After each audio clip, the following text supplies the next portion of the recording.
तो गाइस ये है मैकबुक M2 और आपको क्या इसे परचेस करना चाहिए इस बार BBD सेल में। Let's find out.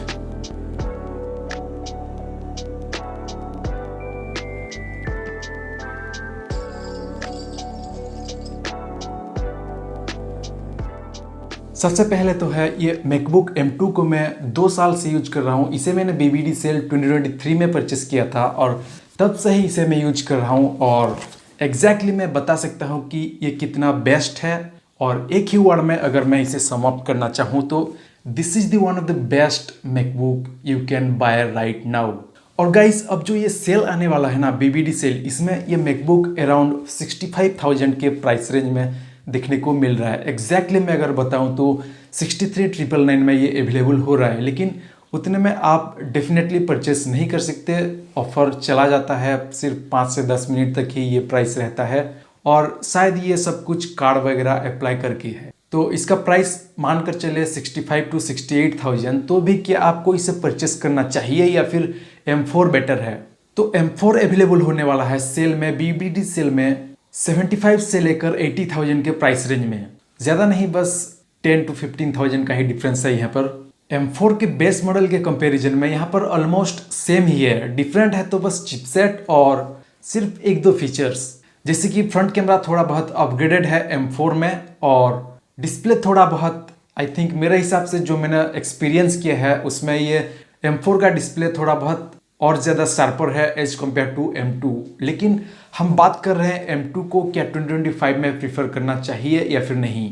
देखो M2 और M4 के डिज़ाइन वाइज अगर हम कंपेयर करें तो ऑलमोस्ट आइडेंटिकल है, सेम टू सेम। वही सेम बॉक्सी पैटर्न को फॉलो करता है ये M4 और M2 भी। डिस्प्ले सेम साइज है, यहाँ पर रैम वगैरह सेम देखने को मिलता है, स्टोरेज भी सेम है 256 GB का, डिस्प्ले साइज सेम है, रेजोल्यूशन सेम है और सब कुछ सेम है and same logo, almost same thickness भी है। यहाँ पर वही पोर्ट्स वगैरह सेम ही देखने को मिलते हैं। डिफरेंस है तो डिज़ाइन वाइज बस कलर का ही डिफरेंस है और डायमेंशन वगैरह सब कुछ ऑलमोस्ट सेम ही है M4 में भी।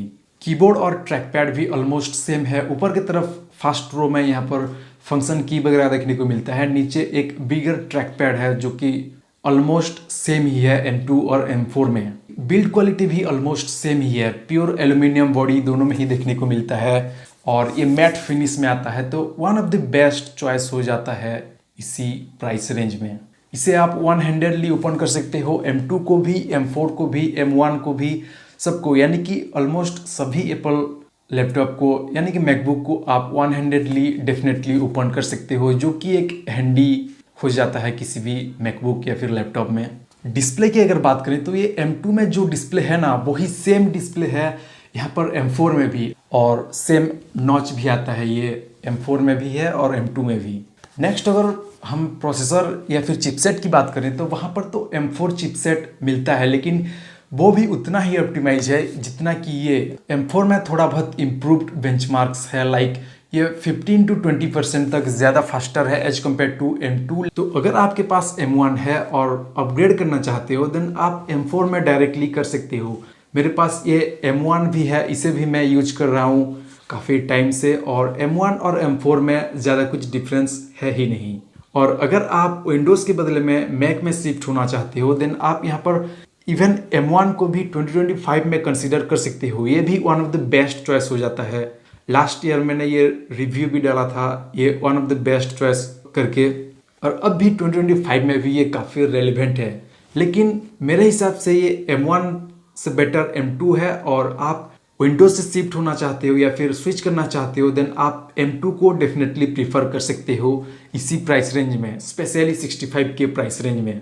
तो लास्ट 2 सालों से मैं यहाँ पर वीडियो एडिटिंग वगैरह, वीडियोस देखना या फिर इंटरनेट सर्फिंग करना, सब कुछ मैंने ट्राई कर लिया है और ये काफ़ी अच्छा परफॉर्म करता है। कोडिंग से लेकर वीडियो एडिटिंग तक सब कुछ यहाँ पर सिमलेसली काफ़ी ज़बरदस्त चलता है। और इसके अलावा ये डिस्प्ले भी काफ़ी टॉप नॉच का डिस्प्ले है, तो यहाँ पर आपको कलर एक्यूरेसी काफ़ी ज़बरदस्त मिलता है।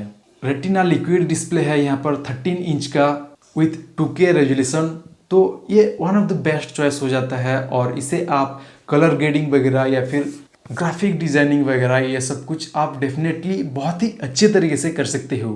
और गाइस यहाँ पर एक दो चीज़ें आपको ध्यान रखना है, जैसे कि आपको बेस मॉडल में कभी भी 256 GB नहीं लेना है, चाहे आप सिर्फ वीडियो ही क्यों ना देखते हो।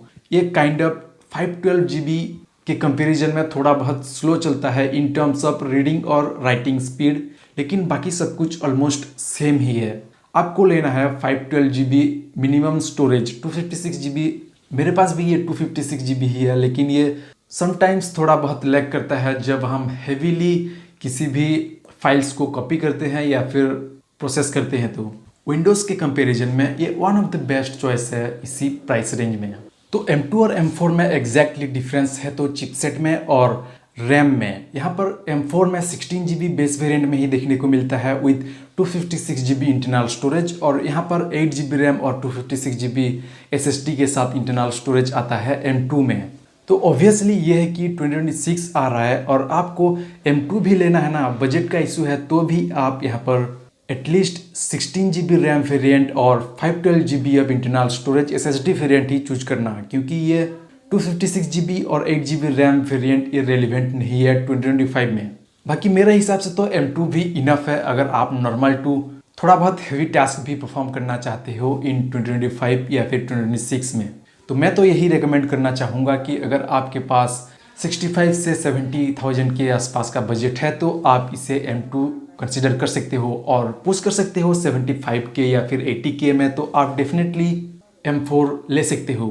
अगर आपका बजट है तो आप डेफिनेटली M4 ही चूज करना, क्योंकि वहाँ पर एक दो फीचर्स ज़्यादा है, जैसे चिपसेट का परफॉर्मेंस थोड़ा बहुत इंक्रीज्ड है वहाँ पर। नेक्स्ट है ये सेंटर स्टेज कैमरा फीचर्स भी आता है वहाँ पर, और पोर्ट्स में भी आप डबल डिस्प्ले कनेक्ट कर सकते हो, मतलब दो एक्सटर्नल डिस्प्ले कनेक्ट कर सकते हो।